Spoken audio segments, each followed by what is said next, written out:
Welcome to the worship service of Oceanside Sanctuary Church. Usually, we begin by praying the Lord's Prayer together. The Lord's Prayer to me is more than just a mantra of poetic-sounding words. It's a declaration of my allegiance to the kingdom of God and acknowledgement of His sovereignty. It also is an admission of my great need for His grace and His empowerment in order to live in that kingdom as a citizen. I love this prayer because it is a frame for my life. So let's begin. Our Father in heaven, hallowed be your name. Your kingdom come. Your will be done, on earth as it is in heaven. Give us this day our daily bread, and forgive us our debts as we forgive our debtors. Do not lead us into temptation, but deliver us from the evil one.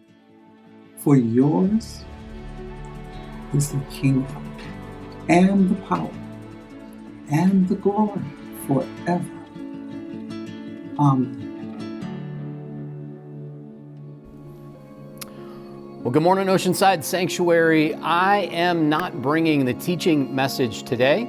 Instead, my job this morning as we gather on YouTube and Facebook is to bring you our spiritual practice for this week. And in order to share with you the spiritual practice that I have for us to consider today, I have to tell you a little bit of a story first. Many of you will remember last year, I believe it was about a year ago in the spring before COVID, one day I drove here to the church and pulled into the parking lot and jumped out of my car, and I happened to look at the planter on the side of the parking lot, and something caught my eye because we have oleanders planted there in the planter on the other side of the parking lot, but there was something growing that wasn't an oleander bush, and it was very different, and like I said, sort of caught my attention, so I went over and had a closer look, and sure enough, there in the parking lot, spontaneously growing in the planter there on the side of the parking lot was a tomato bush. And it had grown actually pretty big and was bearing fruit. That's the reason it caught my attention, because there are actually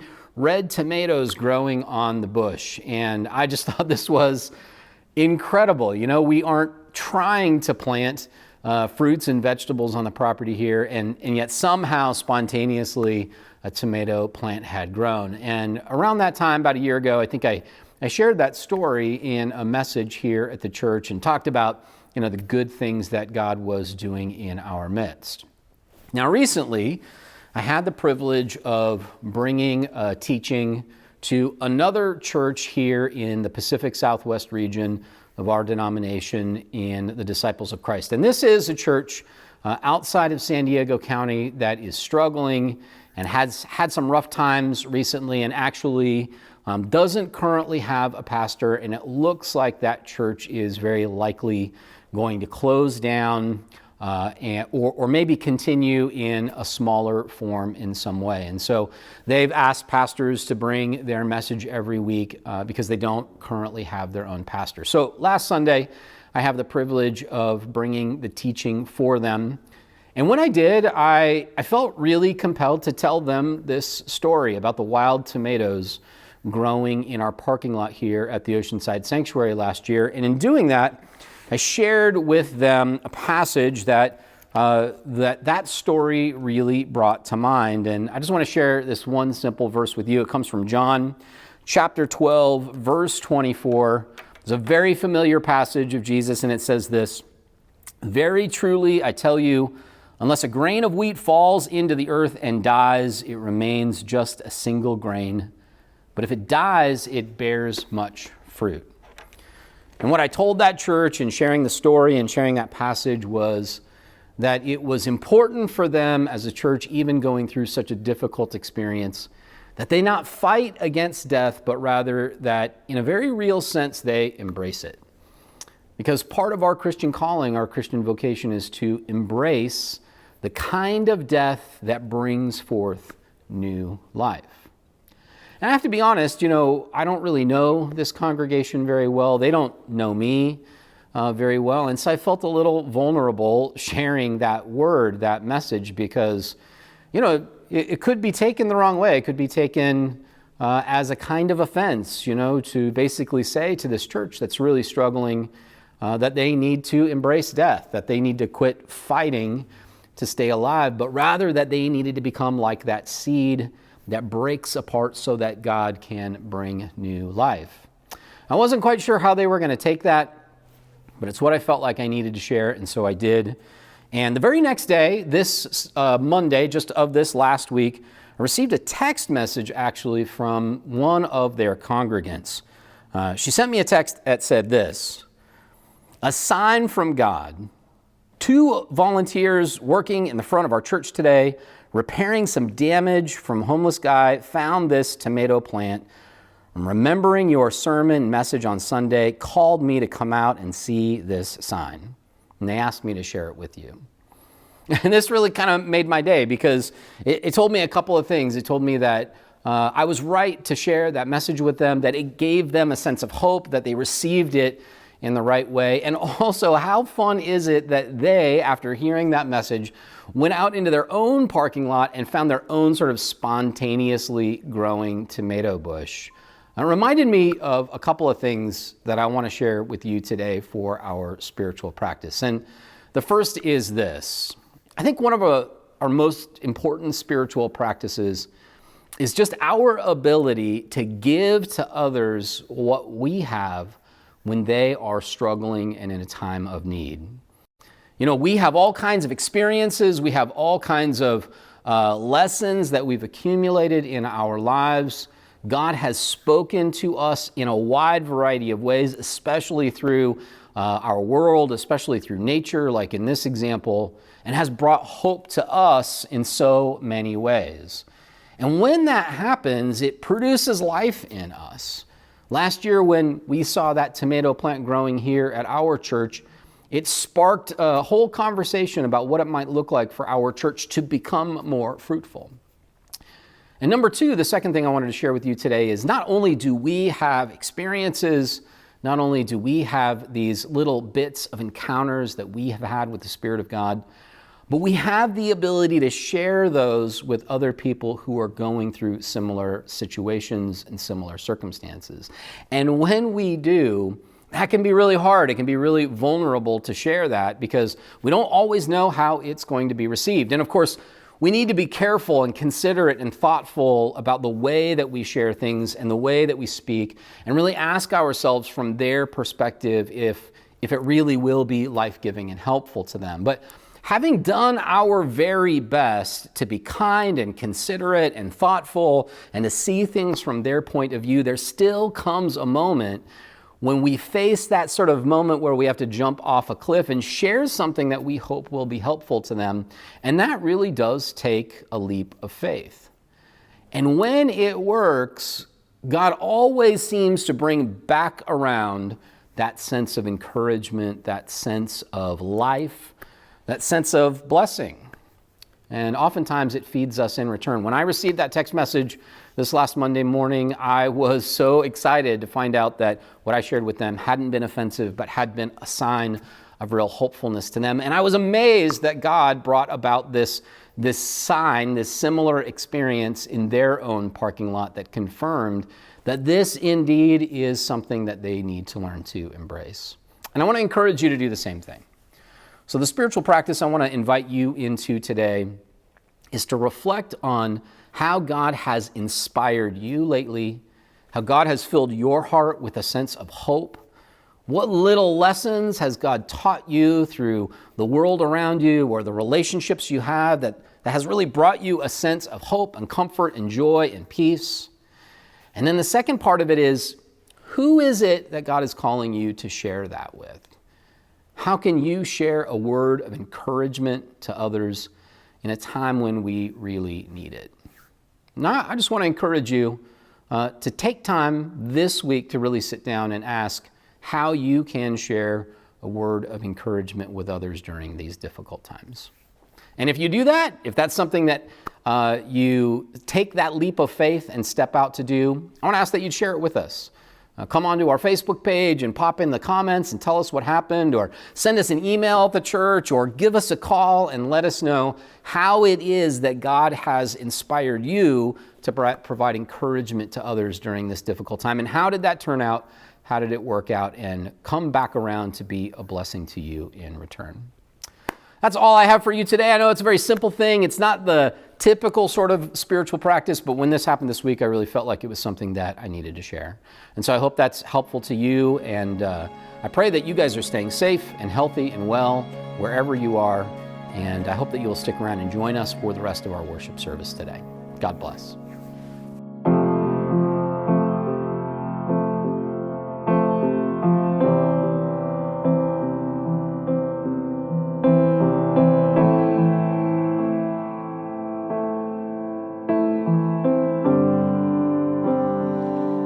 Take me back to the garden. Lead me back to the moment I heard your voice. Take me back to communion. Lead me back to the moment I saw your face. And it was all so simple. It was easy to love. Space between us, you're so easy to trust. 'Cause you are closer, closer than my skin. You are in the air I'm breathing in. And here's where the dead things come back to living. I feel my heart beating again. It feels so good to know you are my friend. This is the garden.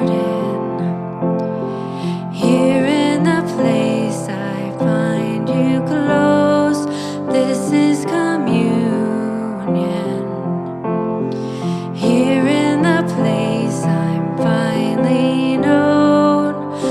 And it was all so simple. It's so easy to love. And the space between us, you're so easy to trust. 'Cause you are closer, closer than my skin.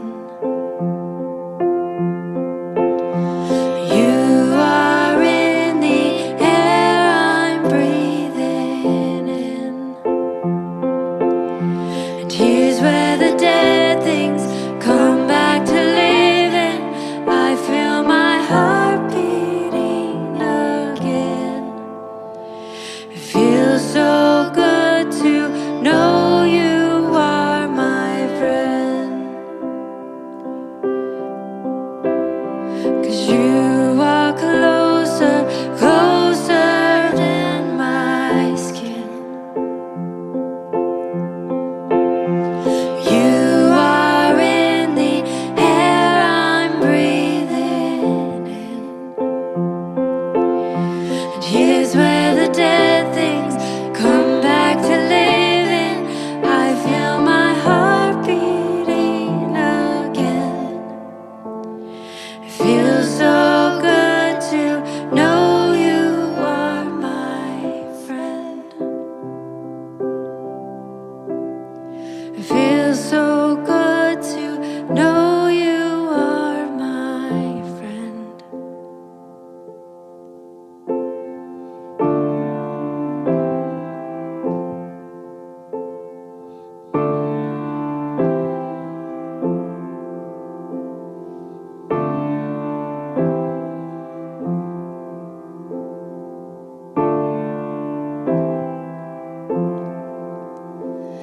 And this is what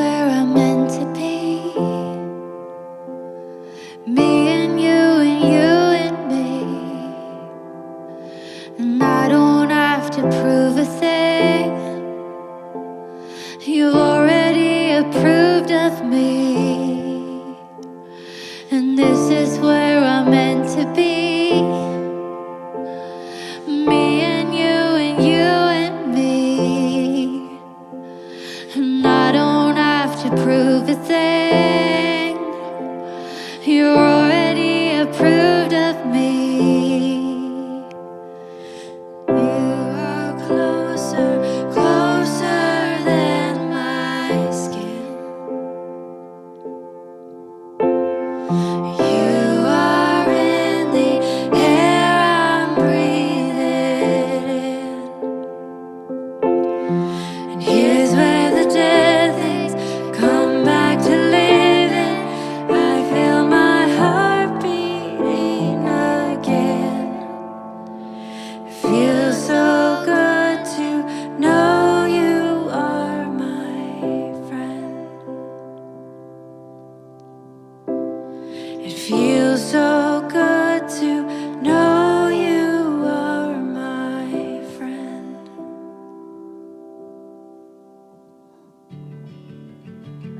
Morning, church. How are you feeling today?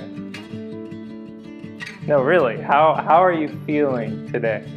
This is what we're going to be talking about in large part today. And I want you to just tune in for a second and try to identify just in one word what you're feeling right now. Got it? Maybe? Maybe not? I know, it's hard, right? Because we're not really conditioned to talk about our feelings very much, are we? You know, when someone asks you, hey, how you doing today? What's the common response? 9 times out of 10, you're going to say what? Good, doing good, yeah, things are well, right? It's like everything could be going wrong in your life, your business could be crashing, you could be losing everything, and someone's like, hey, how you doing? Good. No, sometimes, a lot of times, we're not actually doing good. But culturally, we've been conditioned to sort of just fire off this automatic response without actually noticing or realizing how we're actually feeling. In fact, this goes way back to Greek Stoic philosophers who believed that emotions could not be trusted. You can't trust emotions. You have to rely on only your intellect. In fact, here in the United States, it wasn't until the 1990s that we actually started taking emotions seriously and studying them. That was only like 3 years after I was born. The 1980s, they also believed, no, emotions can't be trusted. It wasn't until the 1990s. And in this series, we're talking about Reconciling America. How do we heal? How do we move forward past the inequities and the brokenness that we're experiencing right now? And we've heard so many steps previous to what you're going to hear today. Jason talking about last week how you have to tell the story, name the truth, whatever it is. Well, the next step in this process in reconciling and healing the parts of ourself and our country is naming the hurt. Naming the hurt. Naming the emotion behind the thing you have experienced. And again, we're not used to doing this, but just because we're not used to doing it doesn't mean we don't have those emotions, those hurts that must be named. And the funny thing is, as I was thinking about this all this week, I realized part of my inability to name hurts and name emotions actually came from experiences in the church, weirdly. I kind of grew up with this mindset that, well, if I'm not happy and joyful all the time and, praising God all the time for all the good things He's doing and all the good things the divine is bringing into the world and my life, then I might not be a good Christian. I have to always be happy. And yet, if we look at our tradition throughout this entire Bible, our tradition is one of lament. It's one of grief. I mean, the Old Testament prophets, Moses, Isaiah, Amos, Jeremiah, right? Micah, all these people are professing their lament, giving voice to their grief. And you know who does that most powerfully, I believe? Jesus.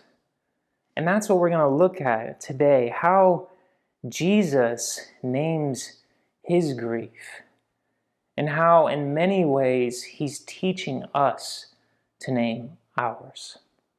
So, why don't we turn to Mark 14:32-36.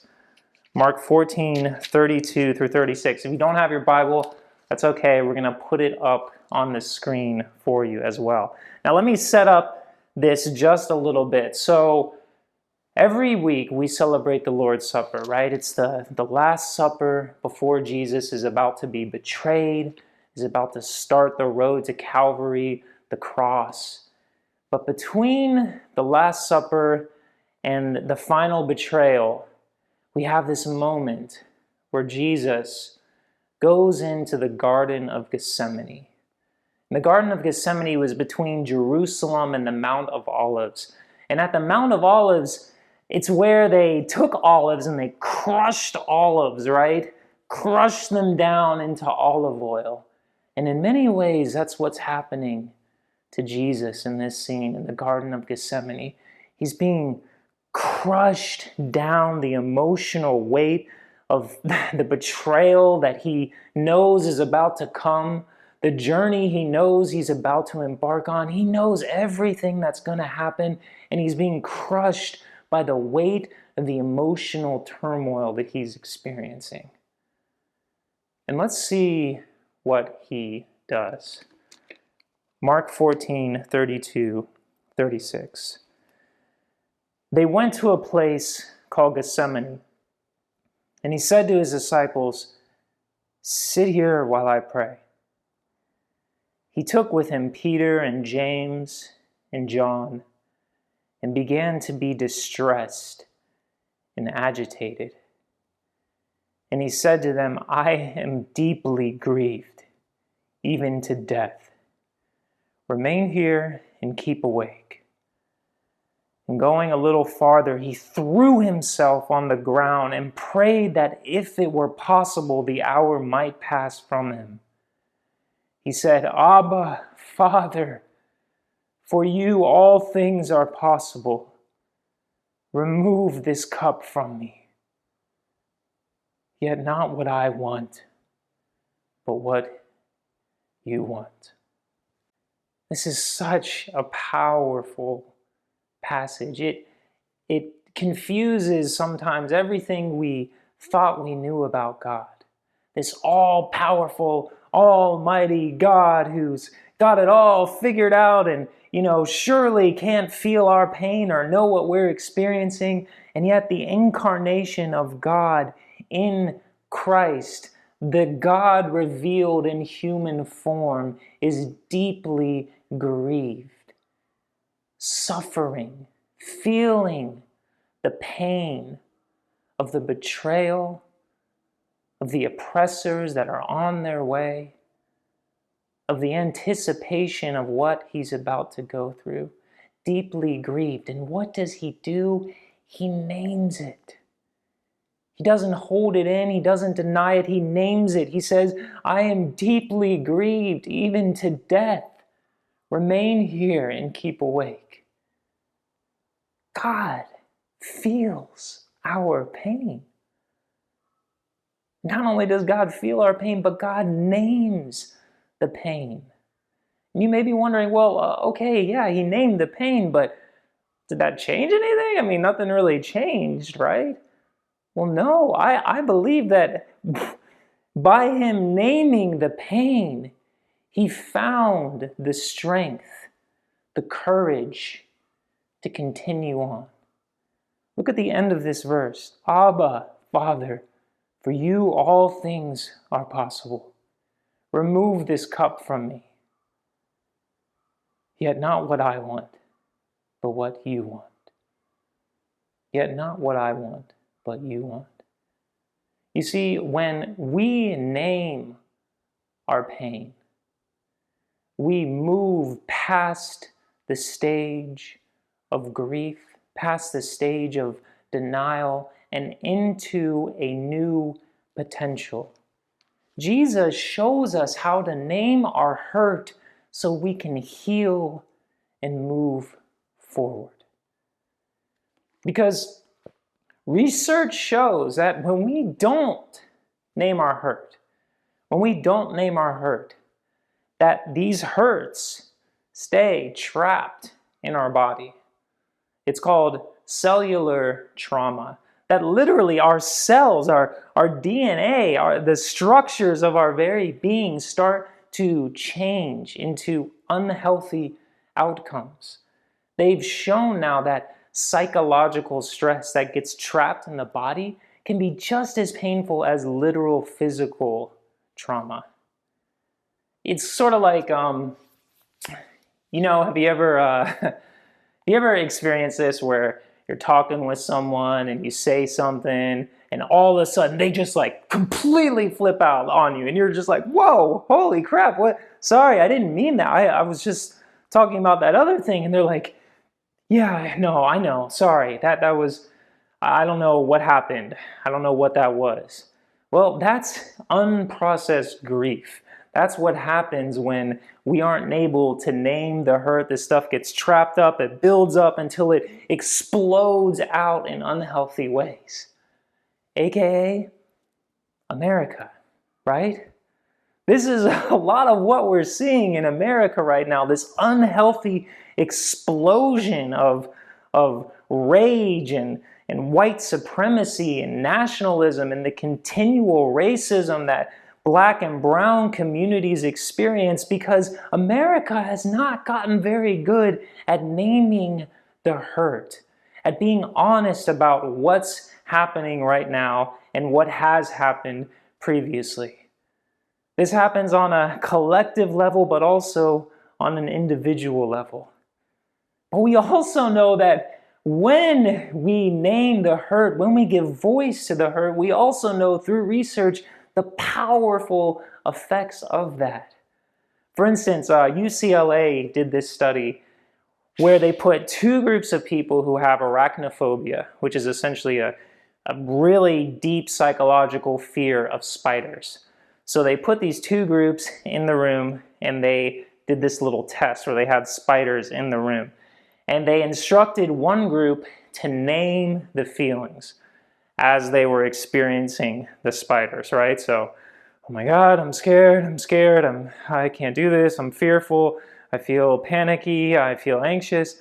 And they found that the people who were able to name the emotions were able to move closer and closer to the spiders. And remember, this is a deep psychological fear. The people who weren't given any instructions about, name your emotions as you're experiencing it, could not get anywhere near the spiders. They were terrified. They remained terrified. There's power to naming the emotions. In fact, they've shown that through brain studies, parts of the amygdala, right? When you have fear, stress, anxiety, right? The amygdala, parts of it are just going crazy, right? Well, they showed that when people who were hooked up and it's going crazy, and those people just named what they were experiencing when they said, I feel scared, I feel fear, the parts of that brain decreased. Like the neurological activity, the electrical activity went down.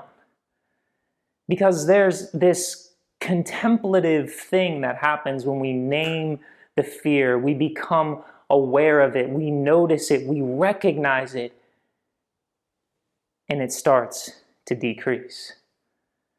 Because the truth is, we can't heal what we can't name. We can't heal what we can't name. That's the power of lament. Jesus knew this, the prophets knew this. And this doesn't just work on an individual level. This works on a collective, on a state, on a country, on a worldwide level. In fact, this concept comes from this book, the Book of Forgiving. In fact, much of what we've been talking about, the healing process, reconciliation, comes from this book. by Impo Tutu and Desmond Tutu. And I'm sure many of you know Desmond Tutu was a huge integral part in healing the wounds of South Africa after the apartheid. So what happened in South Africa essentially is that a minority of white people took power and subjugated and oppressed South Africans in atrocious ways. Essentially from 1961 all the way to 1994, this was happening. They relocated 3.5 million South Africans from their homes into poverty, slums, homelessness. Over 21,000 people died during this time because of the political upheaval. And when it was over, Nelson Mandela, one of the huge political activists of the time, he was released from prison and a democracy was restored and he was elected the new leader of South Africa. Now this is a huge moment. Democracy is restored. Great, right? There's hope. But how are we going to heal? How are we going to heal what just happened? In some ways, I feel like that's kind of what's happening in the United States. How are we going to heal what just happened? These past 4 years, this past month, this past 6, 7, 8 months of this pandemic, how are we going to heal? And Nelson Mandela was very smart because he realized that a spiritual solution was needed. So what did he do? He had Archbishop Desmond Tutu create the Truth and Reconciliation Committee. And essentially what they did is they brought, over the whole course of this project, 21,000 people to tell their stories, to name their hurts to their oppressors. And this was televised. So all of South Africa was watching these people name their hurts, looking their oppressors in the eyes and telling them what they had experienced, the hurt they had endured, that they still endure. That was the first step towards their healing. And it works. It works not just on an individual level, but on a country-wide level, on a massive collective level, because again, we can't heal what we don't name, but when we name it, healing is on the way. Because the truth is, people are hurting right now in the United States. People are holding on to things that they haven't been able to name, that they haven't been able to express, a lot of times because they've been silenced. You see, the oppressor's strategy is to keep these hurts silent, to not name them, to name the hate instead of naming the hurt. But if we're to move forward as a country, as individuals, we have to get comfortable with naming this hurt. In fact, I love how Desmond Tutu puts it. He says, "We are not responsible for what breaks us, but we can be responsible for what puts us back together again. Naming the hurt is how we begin to repair our broken parts."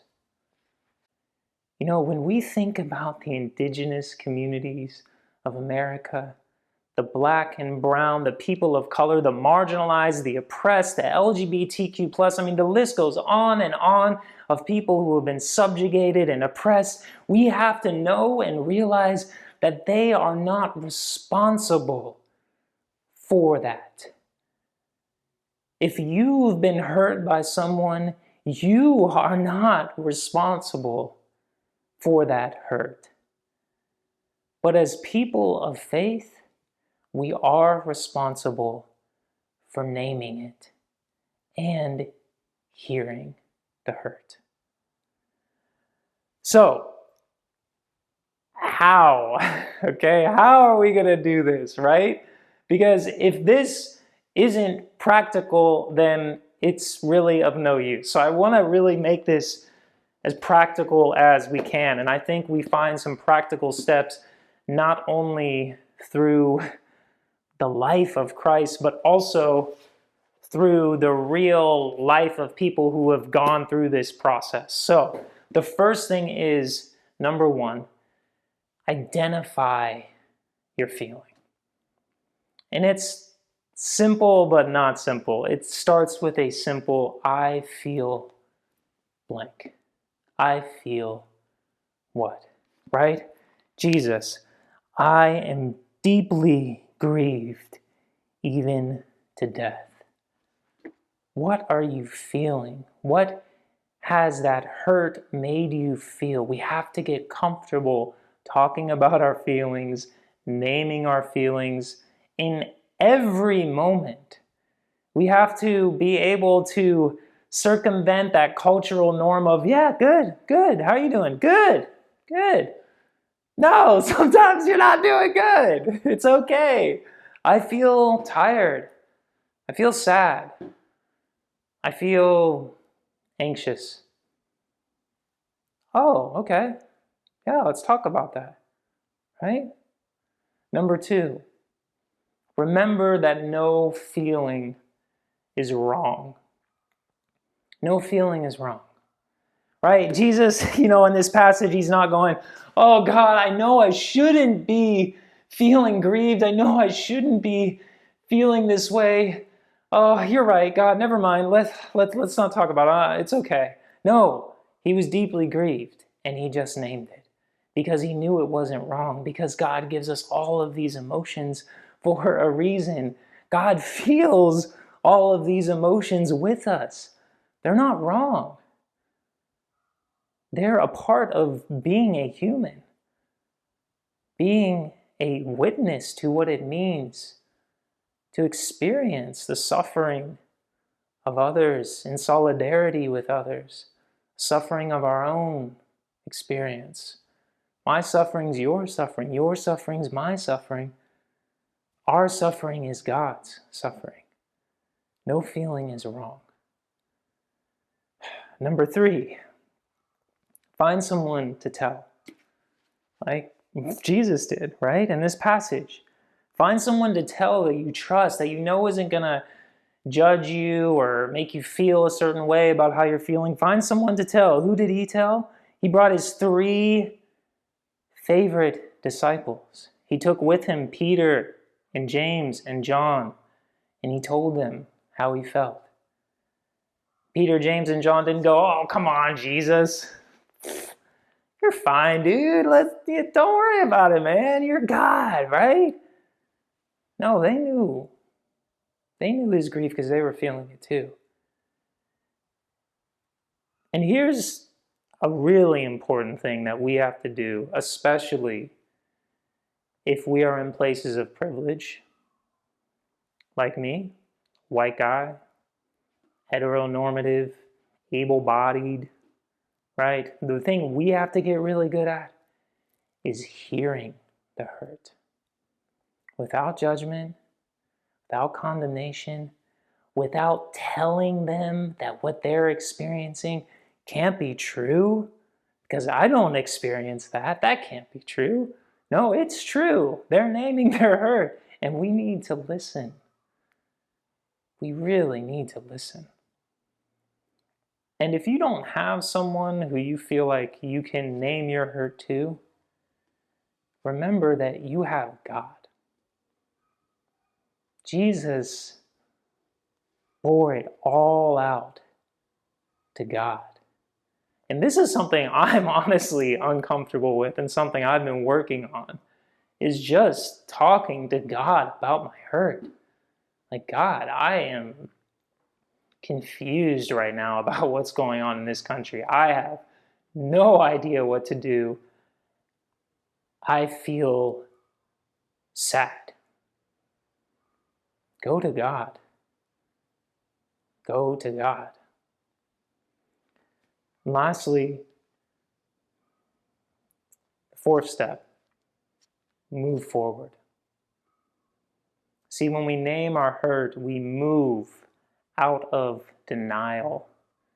We move into the truth, into reality, into healing, and at some point, we must move forward. As a country, as individuals. Again, Jesus did it, right? He says, Abba, Father, for you all things are possible. Remove this cup from me. Yet not what I want, but what you want. You know, I've been thinking as I've been reading this text, how long did it take for him to get to that moment where he could say, yet not what I want, but what you want? How long will it take us to move forward into reconciliation, into liberating potentials for all beings, all people, the earth, everything? How long will it take? Well, it's going to take a lot longer if we can't name the hurt. Move forward. And I think really, if I were to boil this all down and give you just one thing to focus on, it would be that concept of I feel blank. Focusing on I feel. It all begins with the I feel. What am I feeling? How are you feeling? Right? Because in a culture, again, where we're conditioned to not really go into our feelings, to not really express things vulnerably, we must fight back. We must realize that that is a strategy of oppression to keep people silent. That unless we name the hurt and heal the hurt, reconciliation is not going to happen. Jesus showed us the way. He powerfully named his hurt so that we could do the same. He felt our pain. God feels our pain. And when we name the hurt, we not only name our hurt, each other's hurt, but we name God's hurt. So, how are you feeling?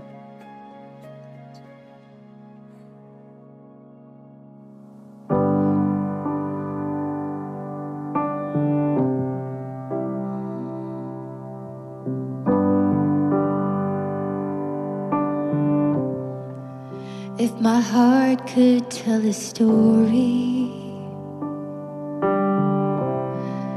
if my life could sing a song,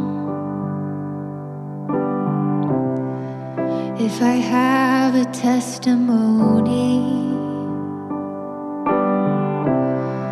if I have anything at all,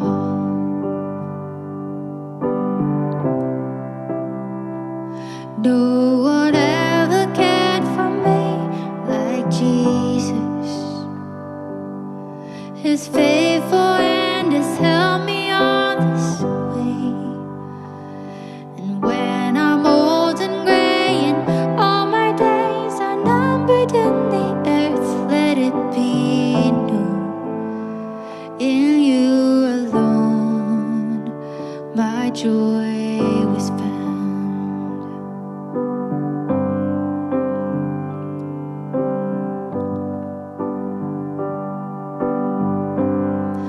Let my children tell their children. Let this be their memory, that all my treasure was in heaven, and you were everything to me. No one ever cared for me like Jesus.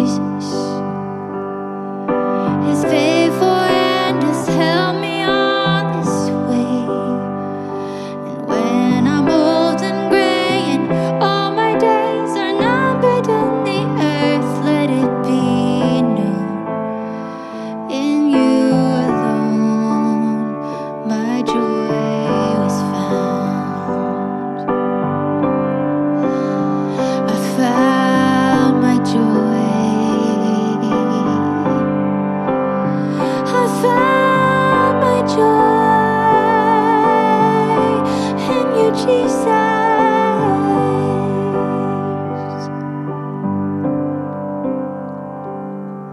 I'm still in love. You're still enough for me. Still all I want. You're still my everything. I'm still in love. You're still enough for me. Still all I want. You're still my everything. No one ever cared for me like Jesus. His faithfulness held me all this way. And when I'm old and gray and all my days are numbered in the earth, let it be known in you alone my joy was found.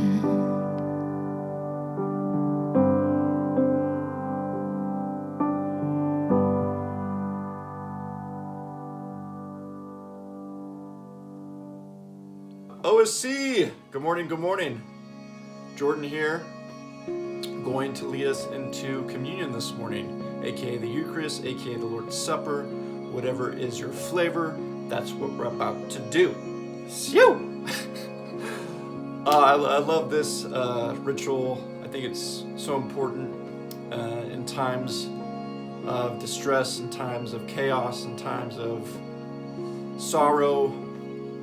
There's always a place at the table for those seeking to connect, for those seeking to see unity within diversity. So at times like these, I'm just grateful that I'm able to do this with you guys through technology. And so let's do it. Let's get into that state of contemplation, that state of connection, and remember what this is all about. So on the night that he was betrayed, Jesus took the bread and broke it and said, "This is my body broken for you. Take and remember me."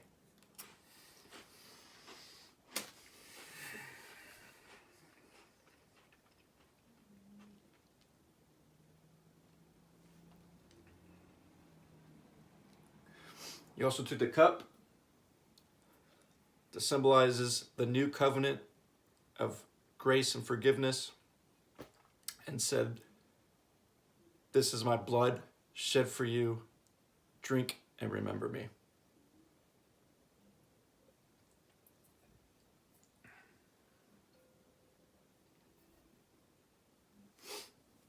That's what it's all about, baby. Thank you, guys.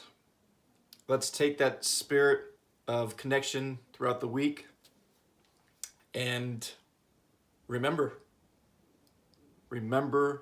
that he's making all things new. Yes, I like that one. All right, guys. Love you. Miss you. See you soon. And remember, the party is always in the back. Hey everyone, it's Kaya. Before you head off, we have a couple quick announcements for you this morning. So if you're new to the Oceanside Sanctuary, we would love to get to know you and connect with you. You can just go ahead and visit www.oceansidesanctuary.org/connect and fill out a connect card. Right after today's service at 10 a.m. is the congregational meeting. We hope to see you there, and we will be approving the new Mission 2023 commitment. This is your choice to share your voice and share your opinions on the topic. The MLK celebration is tonight at 5 p.m. and it's going to be on the Oceanside Sanctuary Facebook page live. Join members of the OSC anti-racist team and the Disciples of Christ for to remember and celebrate the life and work of Dr. Martin Luther King Jr. We hope to see you there. For more information, you can visit oceansidesanctuary.org/calendar.